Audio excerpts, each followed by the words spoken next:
श्रीविभूषितकरा नवनीरदाभा पीताम्बरादरुणबिम्बफलादरोष्टात् पूर्णेन्दुसुन्दरमुखादरविन्दनेत्रात् कृष्णात् परं किमपि तत्त्वमहं न जाने कृष्णात् परं किमपि तत्त्वमहं न जाने। श्री गोपाल कृष्ण महाराज की जय। आपणा सर्वांच्या उपस्थितीमध्ये आज गीता जयंती हा महोत्सव साजरा होत आहे। महोत्सव हा शब्द जरी मोठा असला, त्या महोत्सव शब्दामध्ये 5-10 हजाराची गर्दी, 15-20 हजाराची गर्दी समाविष्ट असण्याची भूमिका जरी असली, पण तो एका किंवा 2 माणसांच्या उपस्थितीमध्ये, 10 माणसांच्या उपस्थितीमध्ये, 50, 100, 200, 1000, 500 माणसांच्या उपस्थितीमध्ये साजरा केला जातो। त्याचं निमित्त बघितलं पाहिजे। काय निमित्त आहे? एखादा मोठा वाढदिवस असेल, त्याला 15-20 हजाराची गर्दी असेल, 5-50 हजार लोक असतील, त्याला महोत्सव म्हणता येणार। एखादा लग्नाचा सोहळा असेल, त्याला महोत्सव म्हणता येणार। पण गीतेच्या जयंती निमित्ताने जे आपण 100-200 लोक उपस्थित आहोत, या उपस्थितीमध्ये हा महोत्सव सुद्धा शब्द या ठिकाणी प्रामुख्याने उच्चारला गेला, हा युक्त आहे, स्तुत्य आहे। गीतेला जन्मून 5100 वर्ष झाली। जगाच्या पाठीवरचा असा एकमेव असा हा एक ग्रंथ आहे की या ग्रंथाची जयंती साजरी होत असते। दुसऱ्या जगाच्या पाठीवरती शिवपुराण घ्या, भागवत घ्या, कुठलं विष्णू पुराण घ्या, जगाच्या पाठीवरती कुराण घ्या, बायबल घ्या, कुठल्याही ग्रंथाची जयंती साजरा केली जात नाही, त्याचा महोत्सव साजरा केला जात नाही। फक्त एकमेव जगाच्या पाठीवरती भगवद्गीता असा ग्रंथ आहे की त्याची जयंती साजरा केली जाते। इतका महान आणि स्तुत्य असा ग्रंथ परमपूज्य बाबांनी वर्धापन दिन ह्या मंदिराचा साजरा न करता, इथं आल्याचा उत्सव साजरा न करता, आपल्या ग्रंथाचा उत्सव साजरा केला। हे एक स्तुत्य उदाहरण आपल्या सर्वांच्या समोर आहे आणि याचा सर्वांनी अभिमान घेतला पाहिजे, याचा सर्वांनी आदर्श घेतला पाहिजे। गीता जन्मोजन्मी सांगितली, 5000 वर्षापासून चालू आहे। भगवंतांनी म्हणतात 48 मिनिटांमध्ये, क्षणाभरामध्ये सांगितली। ते आपल्याला क्षणामध्ये समजणार नाही, मिनिटामध्ये, तासामध्ये समजणार नाही, एका दिवसामध्ये समजणार नाही, पूर्ण जन्मामध्ये सुद्धा समजणार नाही। गीतेवरती आतापर्यंत हजारो प्रवचनं झाले असतील, हजारो। जीवनामध्ये आपण सुद्धा असे काही अडथळे निर्माण केलेले असतात। जीवनातले हे अडथळे आपल्याला दूर करता आले पाहिजे। रस्त्यावरती पडलेला खड्डा बुजवता येईल, जीवनामध्ये एखादं दुःख आलं ते पण आपल्याला निवारण करता येईल, दवाखान्यात जाता येईल। पण आपल्या अधिकारामध्ये आलेले अडथळे ते कसे बुजवायचे? घरामध्ये केलेलं पाप तीर्थस्थळावरती जाऊन फेडलं जात असतं। तीर्थस्थळावरती त्याला, जसं वाराणसी गंगेमध्ये गेल्यानंतर पापाचं क्षालन होतं, पण वाराणसीमध्ये केलेलं पाप, तीर्थावरती केलेलं पाप कुठं फेडायचं दादा? ते फेडण्यासाठी जागा कुठं? म्हणून या ठिकाणी आल्यानंतर चुकीची कामं झाली नाही पाहिजे। या ठिकाणी मुलं सुद्धा अशा संस्कारांनी तुम्ही प्रेरित करा, कारण ती सावली आहे। घरामध्ये जसं वातावरण असेल, घरामध्ये जसे संस्कार असतील, घरामध्ये ज्या पद्धतीनं तुम्ही त्यांना ठेवलेलं असेल, त्याच पद्धतीनं ते इथं आल्यानंतर सुद्धा करणार। इथं आल्यानंतर त्यांना घरामध्ये पाया पडायला सांगितलं असेल तर इथं आल्यावरती पाया पडतील। त्यांना घरामध्ये चोरी करायला सांगितलं असेल तर इथं आल्यावर चोरी करतील। त्या घरामध्ये गोंधळ करायला शिकवलं असेल तर इथं सुद्धा गोंधळ करतील। आपली प्रतिच्छाया, आपली सावली आपण कशी निर्माण केली याच्यावरती आधारित आपल्या मुलांचं भविष्य आहे। मुलांना संस्कारित करण्यासाठी आपण भगवद्गीतेचा आधार घेऊ। मुलांना संस्कारित करण्यासाठी ह्या ग्रंथाच्या बाहेर आपल्याला जायचंच नाही। अर्धा तासाचं, पाऊण तासाचं जे प्रवचन आहे, ह्या ग्रंथामधूनच आपल्याला जीवनाच्या शिकायचं। ज्या ज्या ठिकाणी विषाददादा निर्माण झाला, ज्या ज्या ठिकाणी दुःख निर्माण झालं, ज्या ज्या ठिकाणी पावला पावलाला क्षणिक अपमान झाला, गीतेसारख्या महाग्रंथांची निर्मिती अशा ठिकाणी झाली आहे। गीता हे तत्व नाहीये, गीता हा ग्रंथ नाही, गीता हे कुठलं विज्ञान नाहीये, ज्ञान नाहीये। गीता जीवनाचं कल्याण करण्याचा एक सरळ सोपा मार्ग आहे। तो ग्रंथामध्ये नमूद जर राहिला, तो ग्रंथामध्ये जर समाविष्ट राहिला, तर तो आपल्या लक्षात येणार नाही। तो घराघरामध्ये पोहोचला पाहिजे, तो मनामनामध्ये पोहोचला पाहिजे, तो प्रत्येकाच्या। म्हणून काल मी सर्वांना, जेवढे माझ्या संपर्कातील लोक आहेत, त्यांना आवाहन केलं होतं, अरे एक श्लोक तरी वाचा, एक अध्याय तरी वाचा, संपूर्ण गीता तरी वाचा, आणि संपूर्ण ज्याला जमत नसेल त्यांनी कमीत कमी गीतेचं दर्शन तरी घ्या। गीतेचं दर्शन तरी घेतलं, अनेक पापार्जित पुण्यफल, या सगळ्या पापाचा नाश करण्याचं पुण्य पावन काम गीता करू शकते। कारण ती भगवान निश्चित वाणी आहे। भगवंताच्या हृदयातून, भगवंताच्या मनातून, भगवंताच्या मुखातून निघालेली वाणी। जेवढे पण जगाच्या पाठीवरती ग्रंथ निर्माण झाले, कुण्यातरी माणसाने केलेले आहेत दादा। या ग्रंथाचं वैशिष्ट्य तुमच्या लक्षात येईल। जगाच्या पाठीवरती जेवढे ग्रंथ झाले ते माणसांनी निर्माण केले आहेत। उपनिषदांची, वेदांची निर्मिती सुद्धा म्हणतात देवतेपासून झालेली, ब्रह्मापासून झालेली। परंतु एकमेव असं हे शास्त्र आहे, एकमेव असा ग्रंथ आहे, हा सदब्रह्माचा, कैवल्य ब्रह्माचा निश्चित अंश आहे। ही त्याची ज्ञानगंगा, आणि आज नाही, उद्या नाही, काल नाही, परवा नाही, हजारो वर्षापासून जशाच्या तसेच चालू आहे। एक गोष्ट नमूद बाबा इथं सांगावी वाटते, अनेक ग्रंथांचे पाठांतर झाले, प्रत्येक ग्रंथाला पाठ फुटला, प्रत्येक ग्रंथाची एक शाखा निघाली, प्रत्येक ग्रंथामधून काही ना काहीतरी निघत गेलं. भगवद्गीतेवरती अजून दुसरा पाठ निघालेला नाही. भगवद्गीतेचा दुसरा कुठलाही पाठ नाही, कुठलीही त्याच्याविषयी शंका नाहीये, कुठल्याही त्याच्यामध्ये आतापर्यंत सगळे त्याच्यामध्ये नद्या आले, नाल्या आले, नाल्यांसारखं छोटे छोटे स्रोत त्याच्यामध्ये येऊन मिळाले. कारण इति श्रीमद भगवद्गीता सुपनिषत्सु, सगळ्या उपनिषदांचं सार, सर्वांचं सार. आणि कृष्ण बोलला ना, कोणी छोटा मोठा माणूस नाही बोलला, कोणी रस्त्यावरून उठून लगेच भाषण द्यायला सुरुवात केली असा कोणी नाही बोलला. अरे कृष्ण बोलला, कृष्ण बोलला म्हटलं त्याच्यामध्ये सगळं आलं, सगळं आलं. जसं एक भरलं घर आहे, त्या भरल्या घरामध्ये लग्नाची पत्रिका द्यायची, मग पत्रिका कुणाच्या नावाने द्यायची? मोठा मुलगा पोलीस आहे, मधला मुलगा सर आहे, लहान मुलगा कुठला तरी व्यवसाय करतो, अजून त्याच्यापेक्षा लहान असेल तो शेती करतो. 4 मुलांना वेगवेगळी पत्रिका द्यायची का? नाही. मग तो पत्रिका देणारा जो येतो तो त्याच्या बापाच्या नावाने पत्रिका लिहितो. बाप जिथं आला तिथं सगळं आलं, सगळं आलं. कृष्ण ज्या ठिकाणी आला, कृष्णाने ज्या ठिकाणचं शास्त्र सांगितलं, मग इति श्रीमद भगवद्गीता उपनिषत्सु, उपनिषदांचा सार त्या भगवंताने सगळ्या सांगितलं. वेदांचं सार, 18 शास्त्र, 18 पुराणांचं सार भगवंत त्याच्यामध्ये निश्चित करतात, सांगतात. आणि हीच गीता उत्पन्न होण्यासाठीचं कारण आहे दुःखमूळ. संसाराचं सूत्र सांगत असताना, संसाराचं मर्म सांगत असताना सर्वज्ञ श्री चक्रधर प्रभू या संसाराचं गाभारा सांगतात की हा संसार जो आहे अनित्यता आहेच, नाशिवंतता आहे. आपण कितीही व्हॅलिडिटी बघून एखादी वस्तू घेतली, आपली व्हॅलिडिटी नसतानाही सुद्धा आपण त्या लाईफ टाईमच्या वस्तू घेतो. दादा, आपण वस्तू कधीही बाजारामध्ये घेत असताना टिकाऊ वस्तू घेतो, टिकाऊ वस्तू घेतो. एखादी रिचार्ज करत असताना आपण त्याला वर्षाची व्हॅलिडिटी मारतो, 3 महिन्याची मारतो, 2 महिन्याची मारतो. गाडी घेताना 15 वर्षाची तिची सरकारतर्फे व्हॅलिडिटी असते, आपण 20 वर्ष वापरतो. पण नेमकी आपली व्हॅलिडिटी काय आहे? आपली मर्यादा किती आहे? आपण किती दिवस टिकणार आहोत? 2 क्षण में अंतर क्या है, एक आए तो एक जावत है. एका क्षणामध्ये जन्म व्हावा, एका क्षणामध्ये मृत्यू व्हावा आणि याच्यामध्ये जगायचा आपण प्रयत्न करावा. जीवन हे आहे, परंतु आपल्या शरीराला, जीवनाला, आपल्या आयुष्याला कुठलीही व्हॅलिडिटी नाहीये, मर्यादा नाहीये. आणि अमर्यादितपणे आपण अशा आयुष्यामध्ये जगत असतो.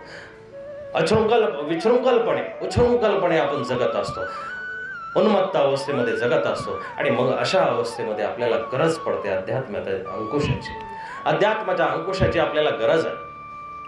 जर आध्यात्मिक अंकुश आपल्याकडे नसेल, आध्यात्मिक आपल्याकडे काही वचक नसेल, तर माणसं सैरावैरा नसतील,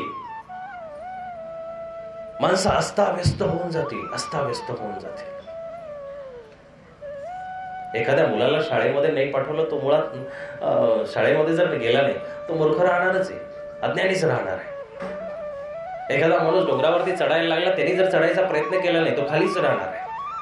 एखाद्या माणसाने चांगला बनायचा प्रयत्न नाही केला तर तो वाईटच राहणार आहे. ही जगाची मूळ अवस्था आहे. जग हे नकारात्मक भूमिकेतून तयार झालेलं आहे. जगाची जी निर्मिती आहे ती नकारात्मक भूमिकेतून तयार झालेली आहे. त्या भूमिकेमधून जग तयार होत असताना आपण अध्यात्म शिकवतो, तुम्ही चांगले व्हा, चांगले व्हा. आपण जर उठलं नाही तर आपण झोपूनच राहणार आहोत. मूळ ह्या अवस्था ज्या आहेत त्या अज्ञानी अवस्था आहे. जीवाची जी अवस्था आहे ती अज्ञानी, मुळातच अज्ञानी आहे. म्हणून तर अवतार याला जागवण्यासाठी, अवतार याला उठवण्यासाठी या भूतलावरती येत असतात. भगवंतांनी 2-3 अध्यायामध्ये सांगितलं की धर्माची ग्लानी ज्या ज्या ठिकाणी होईल, ज्या ज्या वेळेस होईल, त्या वेळेस मला यावं लागेल. आणि मग एकाने प्रश्न केला, अरे बाबा तुला धर्माची ग्लानी ठीक आहे, पण तू तर कंसाला आल्यानंतर धर्म स्थापन करण्याच्या अगोदर, गीता सांगण्याच्या अगोदर म्हणा कंसाला मारलं, अमके राक्षस मारले, तमके मारले, एवढ्या लोकांचा संहार केला, ते तर वर बसल्या बसल्या तिथं करू शकलं असतं. देव उत्तरतो, अरे ते सोपं आहे, माझ्या ते प्रकोटीचा थोड्याशा तिरप्या भवईचा माझा प्रताप आहे, मी या पृथ्वीचा नाश त्या पृथ्वीवरती आपटून सुद्धा करू शकतो. हे माझ्यासाठी सोपं आहे. पण मी येतो कशासाठी? परित्राणाय साधूनां विनाशाय दुष्टतां. मी साधूंचं रक्षण करण्यासाठी येतो, साधूंचं रक्षण करण्यासाठी येतो आणि विनाशाय दुष्टतां. पण याच्याही पेक्षा महत्वाचं कार्य माझं आहे की धर्म संस्थापनार्थाय संभवामी युगे युगे. मला धर्माची संस्थापना करण्यासाठी, धर्माची स्थापना तर झाली आहे, परंतु त्याच्यामध्ये परत मिश्रता येत असते. परत त्याच्यामध्ये जसं गंगेचं पाणी तिथून उगमापासून निघालं स्वच्छ असतं, मिनरल वॉटरपेक्षाही चांगलं असतं. पण जसं जसं समुद्रापर्यंत गंगा जाते तशी तशी ती दूषित होत जात असते. तशी तशी ती मिश्रित होत असतात. तसे शास्त्र धर्म हे सुद्धा मिश्रित होत जात असतात, तसे ते दूषित होत असतात. सकाले नेहमता योगो नष्ट परंतप. गीता सांगते अनेक काळ गेल्यानंतर त्या ज्ञान योगाला कुठंतरी कीड लागते. त्या ज्ञानयोगामध्ये नवीन नवीन माणसं घुसतात, आपापले विचार मांडतात आणि त्या विचाराने धर्माला चालना देत असतात. परंतु त्याचं उत्थापन करण्यासाठी मला यावं लागतं. पुन्हा पुन्हा मी येत असतो. आणि अशा ह्या गीतेची निर्मिती अर्जुनाला सांगण्यापासून झाली. बंधूंनो, अर्जुन हा दुःखीस्त आहे, विषादग्रस्त आहे. मुळात त्याची जी अवस्था लक्षात आली तर आपली सुद्धा क्षणाक्षणाला हीच अवस्था होते. सर्व तसं जर भगवद्गीतेतून बघितलं तर आपण सारे अर्जुन आहोत, सगळे अर्जुन. प्रत्येक ठिकाणी काही ना काहीतरी शल्य आहे, प्रत्येकाच्या ठिकाणी काही ना काहीतरी मोह, प्रत्येकाच्या ठिकाणी काही ना काहीतरी प्रतिशोध आहे, प्रत्येकाच्या ठिकाणी काही ना काहीतरी वासना, लालसा. महाभारत असंही घडत नसतं.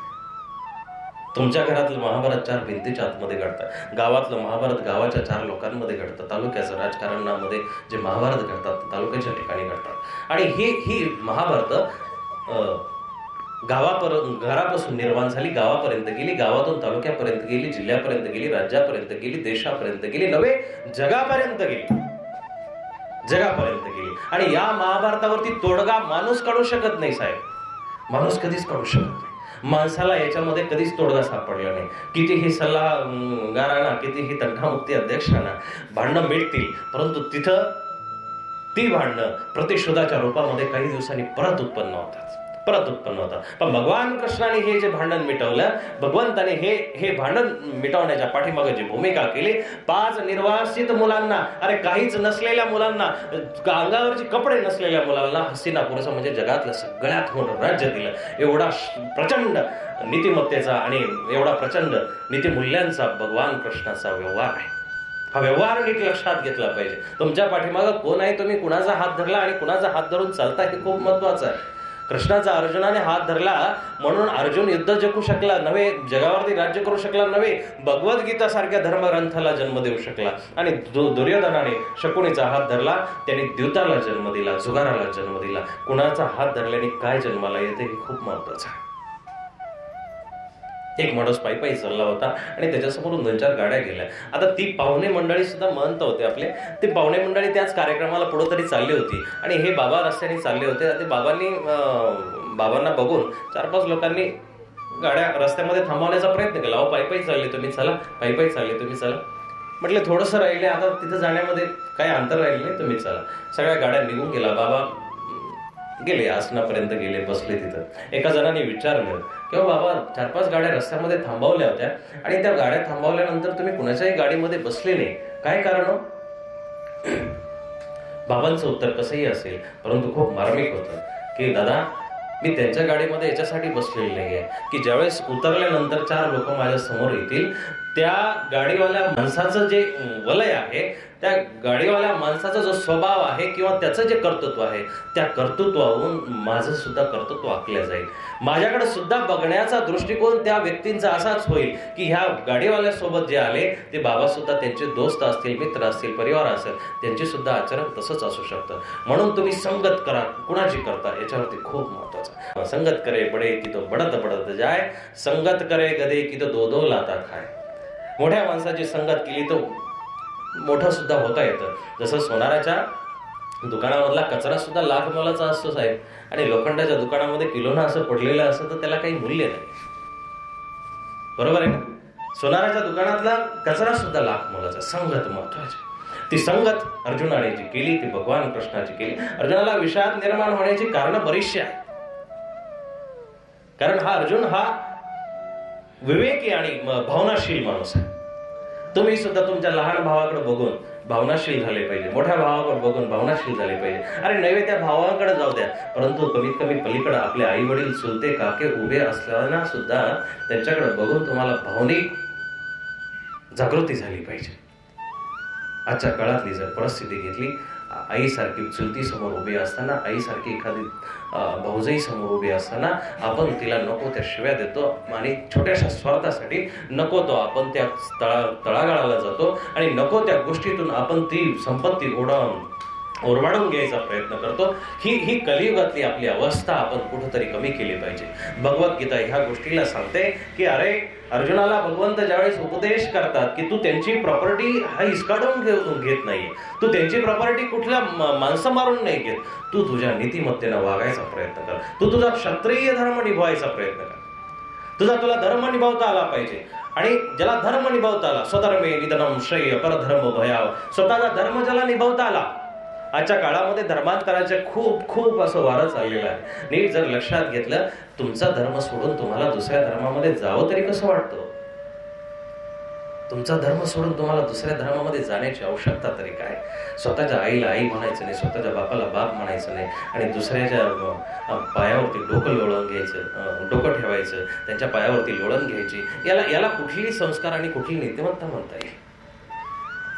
म्हणून अर्जुनाला सगळ्यात मोठा उपदेश देवाने केला, स्वधर्मे निधनम श्रेय परधर्म भयाव. स्वतःच्या धर्मामध्ये स्वतःचा वध जरी झाला तरी चालेल, दुसऱ्याचा धर्म भयाव आहे, दुसऱ्याचा धर्म स्वीकारणं. मग ते तुमचे छोटेसे जीवाचे धर्म असो, मनाचे धर्म असो, देशाचे धर्म असो, कुलाचे धर्म असो, शेजाऱ्या पाजाऱ्याचे धर्म असो, सगळे धर्म आपण व्यवस्थित रूपाने स्वीकारले पाहिजे, चांगल्या पद्धतीने स्वीकारले पाहिजे. मुळात आपली भूमिका चुकीची असते. अर्जुनासारखी जर दृष्टी आपल्यामध्ये असेल तर समोर आपल्याला काही माणसं चांगली पण दिसतील, पण अर्जुनाची दृष्टी आपल्यामध्ये नसेल, दुर्योधनाची दृष्टी असेल तर आपल्यामधला चांगलेपणा सुद्धा आपल्याला दिसला नाही. जगाच्या फाटीवरची शोकांतिका सांगतो की आतापर्यंत कुणालाही एक चांगला शेजारी भेटला नाही. का भेटला कुणाला? तुमच्या शेजारी कोणी राहत असेल, तो शेजारी चांगला आहे का वाईट आहे? प्रत्येकाचं काही ना काहीतरी दुखणं आहेच. शेजारी चांगला नाही, कोणी बांध करतो, कोणी घरामध्ये शेजारी कचरा टाकतो, कोणी काही उपद्रव करतो, कोणी शेजारची गाडी आणून लावतो, कोणी झाडून इकडे टाकतो. आणि आपण प्रत्येक ठिकाणी बरेचसे बहुतांशी आपण काय बोलतो? शेजारी चांगला नाही, आम्हाला शेजारच खूप वाईट आला. शेजारी काय आलं माणूस हे काय सांगतात? हा शेजार तुमच्या घरापर्यंत चांगला नाही. ही वृत्ती जी आहे ना, ती जगाच्या पाठीवरती सुद्धा तशीच आहे. भारताला सुद्धा चांगला शेजारी नाही भेटला, पाकिस्तानला सुद्धा चांगला शेजारी नाही भेटला, चीन चायनाला सुद्धा चांगला शेजारी नाही भेटला, अमेरिकेला युक्रेनला सुद्धा चांगला शेजारी नाही भेटला, देशाला सुद्धा शेजारी चांगले भेटत नाही. ही वृत्ती जर नीट लक्षात गेली तर आपल्या लक्षात येईल ही जी भूमिका आहे ती आपल्या आतमधून खराब आहे.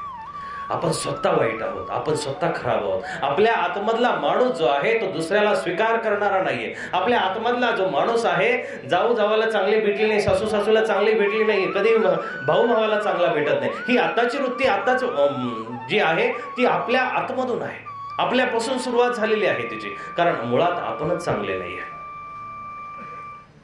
मुळात आपल्यामध्ये दुर्गुण आहे. आपल्या आतमध्ये झाका, आपल्या आतमध्ये डोकावून बघा. आणि तुमच्या आतमध्ये ज्यावेळेस तुम्ही डोकावून बघितलं त्यावेळेस तुमचं सगळं शरीर कामाने, क्रोधाने, रागाने, द्वेषाने भरलेलं असेल. तुमचं शरीर मत्सराने भरलेलं आहे, तुमचं शरीर द्वेषाने भरलेलं आहे. तुम्ही विनाकारण कुणाचा द्वेष करता, तुम्ही विनाकारण कुणाचा बिनाकामाचा एखादा इथं सहज विषय निघाला, देशाच्या पातळीचा विषय निघाला, नरेंद्र मोदी साहेबांचा विचार जरी निघाला, नरेंद्र मोदींना आपण माहिती सुद्धा नाही कुठं राहतो, काय राहतो, तरी त्यांचा विषय निघाल्यानंतर आपण त्यांच्याविषयी सुद्धा चांगलं वाईट सांगतो. आपल्या एखादा ओबामाचा विषय निघाला त्याच्याविषयी सुद्धा आपण चांगलं वाईट सांगतो. एखाद्या अमेरिकेचा विषय निघाला त्याच्याविषयी. जी गोष्ट आपल्याला माहिती नाही, कृपा करून आजपासून एक संकल्प घ्या, भगवद्गीतेचा व्यवहार सांगतो की ज्या विषयी आपल्याला माहिती नाही, ज्या गोष्टीविषयी आपल्याला कुठलीही कल्पना नाही, कमीत कमी त्या गोष्टीविषयी तरी वाईट बोलू नका. कमीत कमी तेवढा तरी संकल्प भगवद्गीतेच्या जयंतीच्या निमित्ताने तुमच्यामध्ये झाला, मग तुम्ही शेजाऱ्याचंही सुद्धा वाईट चिंतन करणार नाही. देवाने मुंगीचं सुद्धा चिंतन वाईट करायला नाही सांगितलं साहेब, मुंगीचं सुद्धा वैरी व्हायला नाही सांगितलं.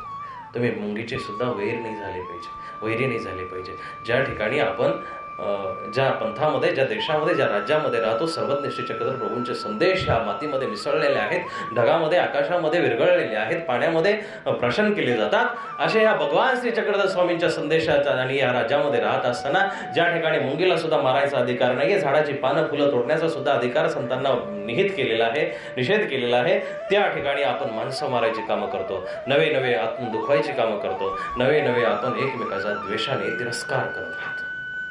ही खऱ्या अर्थाने गीता जयंती म्हणता येईल? खऱ्या अर्थाने गीता जयंती नाही. गीता जयंतीला 5000 वर्ष जरी झाली असली, परंतु गीता जयंती साजरी करत असता तुमच्या अंतकरणापर्यंत किती आली? अंतकरण तुमचं मातीसारखं झालं पाहिजे, दगडासारखं नको. अंतकरणाला मातीसारखं मृदुवत बनवा. दगड आयुष्यभर पाण्यामध्ये राहिला, दगड फुटेपर्यंत पाण्यामध्ये राहिला, पण दगडाला ज्या पद्धतीने आतून ओलावा येत नाही त्याच पद्धतीने आपण माणसं होत चाललेली आहोत. अर्जुनाला झालेला विषाद या गोष्टीचं उदाहरण आहे की अर्जुनाचं हृदय कोमल आहे. अर्जुन हा आतून विचार करणारा माणूस आहे. अर्जुनाला याच ठिकाणी भगवान कृष्णाच्या दृष्टीमध्ये महात्मा पण दिसले.